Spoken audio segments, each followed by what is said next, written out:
भगवान श्री कृष्ण ने 17वें अध्याय के इन तीनों श्लोकों में 8, 9, 10 में यह बतलाया है, कुछ पदार्थ ऐसे होते हैं आहार खाने के कि जिनको ग्रहण करने से हमें आयु, सत्व, बल, आरोग्य, सुख और प्रीत इनकी प्राप्ति होती है।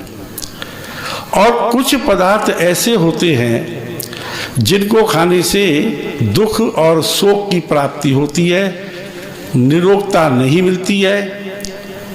ऐसे कौन कौन से पदार्थ हैं, ये भगवान श्री कृष्ण ने अपने गीता के माध्यम से कहा। जैसे वो पदार्थ जिनके द्वारा बल प्राप्त होता है, आयु बढ़ती है, सत्व की प्राप्ति होती है,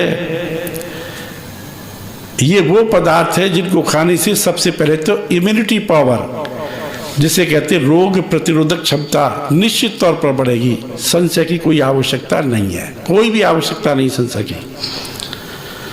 आयु, सत्व, बल, आरोग्य, सुख, प्रीति, विवर्धना, रस्या, स्निग्धा, स्त्रा, हृदय, आहारा, सात्विक प्रिया।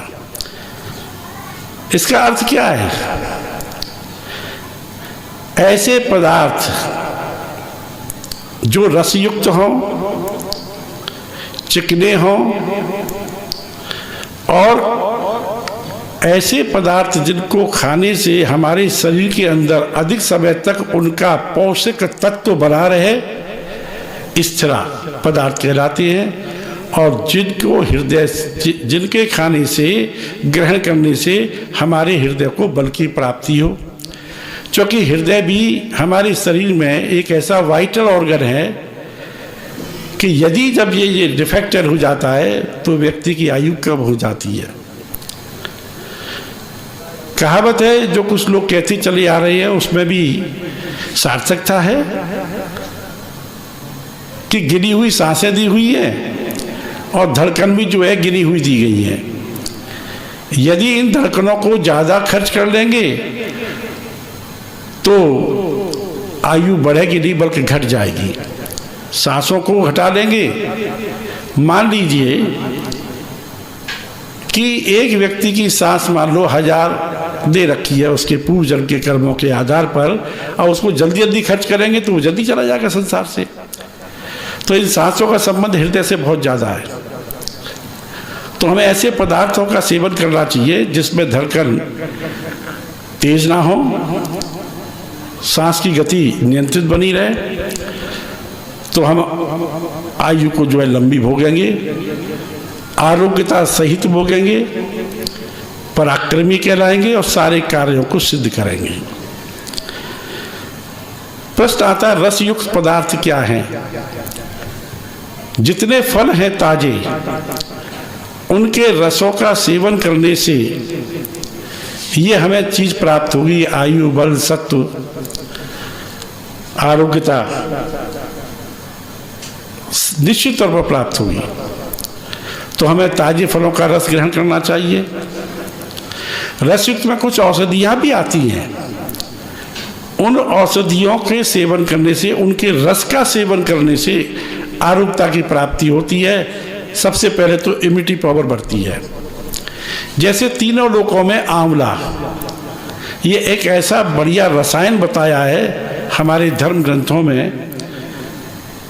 धर्म ग्रंथ का मतलब ये नहीं है कि तिलक और माला पहनकर हम धार्मिक हो जाएंगे। धर्म का मतलब है धारणा करना, ऐसी बातों को धारण किया जाए जिससे हमारा भी कल्याण हो, समाज का भी हो, देश का भी हो, विश्व का भी कल्याण हो। वह है धर्म। जैसे जुआ खेलने से धर्म नहीं आता है।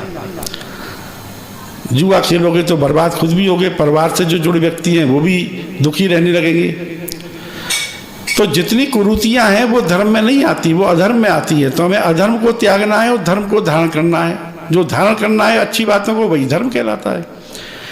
तो आंवला तीनों लोकों में उत्तम रसायन है। इसके रस का सेवन करने से निरोगता की प्राप्ति होती है, अर्थात सबसे पहले रोग प्रतिरोधक क्षमता बढ़ेगी, इसमें दो राय नहीं है। इसी प्रकार तुलसी घर घर में लगाई जाती है, उनकी पूजा होती है। इस पूजा का भी अर्थ यही है कि जब आप उसके संपर्क में रहेंगे तो उसके गुणों से अवगत हो जाएंगे और उससे लाभ उठाएंगे। तुलसी के रस का सेवन करने से भी रोग प्रतिरोधक क्षमता बढ़ती है। ये आज से नहीं, हजारों साल पुरानी बातें हैं, तब से चली आ रही हैं और ये सिद्ध की हुई बातें हैं। और आज जो है, जो मॉडर्न युग है, जिसे विज्ञान का युग कहते हैं, ये भी मानते हैं। इसी प्रकार और भी कई औषधीय पौधे आरोग्यता की प्राप्ति होगी। तो इस प्रकार से रसयुक्त पदार्थों का सेवन करें, ताजी सब्जियों का सेवन करें। दूसरे स्निग्ध चिकने पदार्थ। अब चिकने पदार्थ भगवान श्री कृष्ण ने इशारा किया कि वो क्या होती हैं। जैसे दूध है, दही है, मक्खन है, ये चिकने पदार्थ हैं। इनके सेवन करने से हृदय को बल की प्राप्ति होगी, निश्चित तौर पर होगी। आरोग्यता की प्राप्ति होगी, क्योंकि वहाँ पर इम्यूनिटी पावर बढ़ रही है हमारी।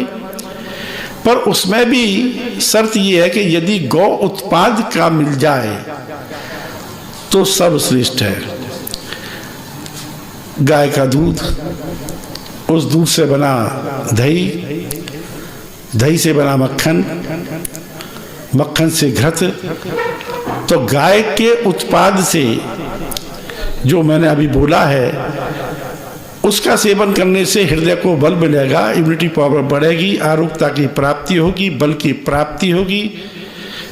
और भगवान श्री कृष्ण की ये बात सत्य है, गीता में निहित है। इसे आज से आत्मसात करें, रहती है।